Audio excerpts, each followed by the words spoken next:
When filling out an address online, sometimes it's hard to know what country you're in when scrolling down the drop-down box. If you are looking under G for Great Britain perhaps, or U for United Kingdom, or perhaps England, Scotland, Wales or Northern Ireland all boast their own billings.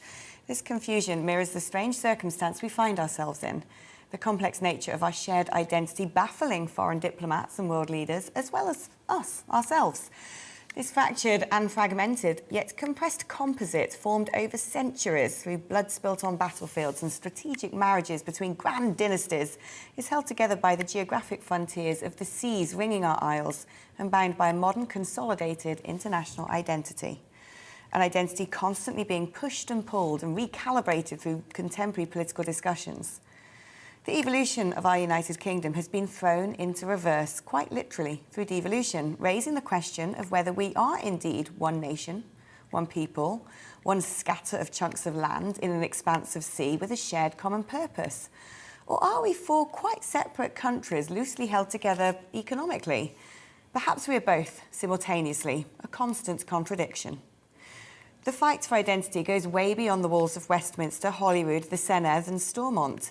It exists on the sports field, on television, in schools, in our very sense of self. And yet we're not having a proper conversation about it. Who are we? Dominating the discourse, of course, is one Nicola Sturgeon, restless in her quest to yank Scotland free from the old enemy. But at what cost?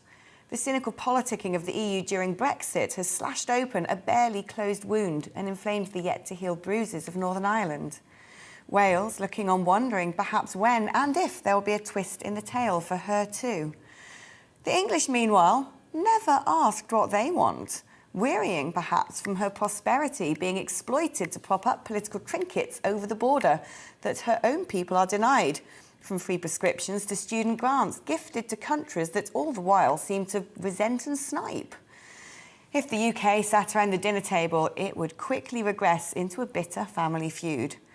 With IndyRef2 targeted within 5 years, bolstered by a marriage of convenience between the SNP and the Scottish Greens, and English votes for English laws quietly abolished last month by Parliament before anyone could notice, the situation is further complicating itself in the shadows, with little resolution in sight.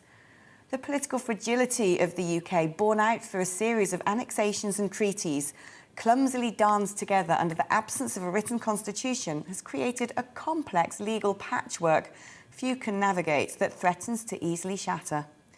The bitter battles of old largely no longer exist in living memory. Every native citizen of the United Kingdom is now likely to be born and raised within the current construct.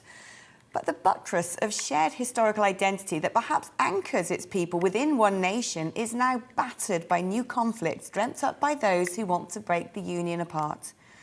The pandemic created a cover of crisis, enabling the respective First Ministers to willfully pursue conspicuous diversion. While the Prime Minister of the United Kingdom gave nightly press conferences to his electorate, speaking in truth for England alone. The Euros rendered us into 4 competitors, with the most tightly fought matches traversing Hadrian's Wall and Offa's Dyke. But the Olympics threw us back together, Team GB competing under the same union flag. Our country a clutter of memories and acts of parliament, conflicts, wars, jokes, dialects, accents and traditions. The multi-monarched royal family, perhaps living remnants of 2 millennia of territorial flux. But what if the United Kingdom really were to break up? What then? Would England really soak up the wealth, leaving her segregated neighbours living hand to mouth? How would the rest of the world view us? Could an independent Scotland have its own seat on the World Trade Organization? Would the UK lose its permanent seat of one of the big 5 on the UK Security Council? What will happen to the might of the pound? Despite the superficial arguments appearing uncompromisingly empirical, through the prism of political, fiscal, democratic and legal architecture, the true debate is even harder to quantify. It is one of the heart. It is one of identity. But in a nation already constellated, and constellating further through asterisms of metro mayors and regional identities, where raging battles are fought within narrower and narrower borders, where visions of the future are polarised, the question is not, perhaps, can we, the United Kingdom, ever be truly united, but more, to what extent? Is our centuries-old union worth fighting for?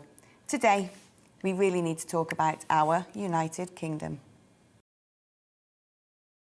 Welcome to the GB News YouTube channel. You can watch us live 24 hours a day, catch up on your favourite shows and join in the conversation in the comments below. Don't forget to subscribe and you'll never miss any of our exclusive content.